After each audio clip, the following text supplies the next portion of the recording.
Well, maybe not quite the end of the world, but the end of an era, a sea change.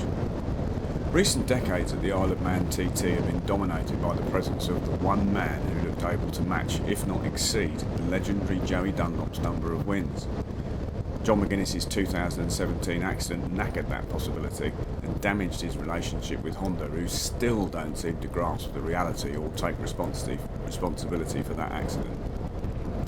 As the next generation, the last remaining of the Dunlop dynasty, looks likely to be the one to eventually surpass Joey's record, McPint looks equally likely to not race the TT again.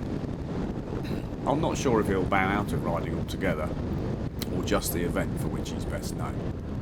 If that doesn't define the end of an era, then I don't know what does. He's not the only one to bow out. The world-famous Purple Helmets have already given their last performance. No visit to the island would be complete without witnessing the spectacle that is, or rather was, the Purple Helmets.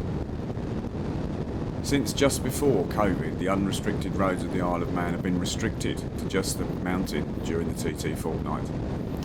Previously, roads that were unrestricted throughout have become 50-mile-an-hour limits. The iconic scoreboard in Glencrutchery Road has gone, supposedly temporarily, but it remains to be seen just how true to the totally unique setup the replacement will be, and just how much involvement the local scouts will continue to have. A scoreboard like no other has gone, the end of an era. Mad Sunday has long been an undertaking that non-biking rational people would probably gladly see the back of. I have participated a few times and it's bonkers.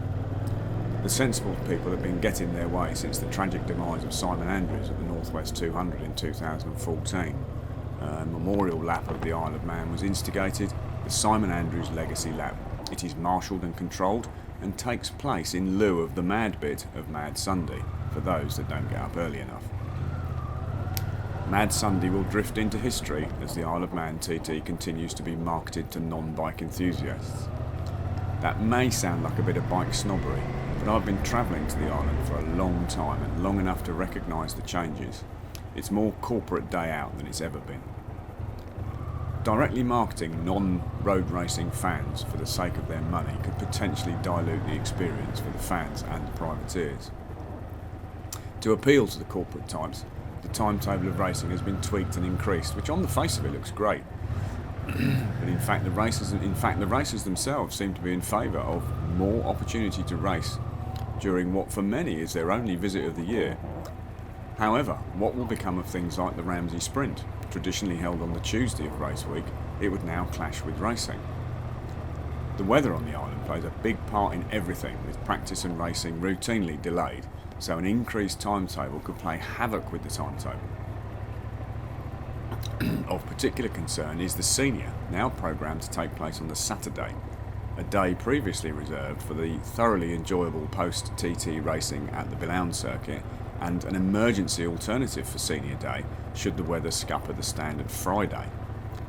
The increase in events could be calamitous if the weather intervenes. One final note, in a world where GTE no longer refers to Grand Tourer but Greta Thunberg edition, what has happened to the TT0? That's a matter all of its own, but for another time. Also for another time is my thoughts on the Manx Grand Prix. There's been much negativity mooted about the changes, with the Festival of Motorcycling and the classic TT brands ditched and the event shortened. However, I can see some positives, but more on that later. Bye for now.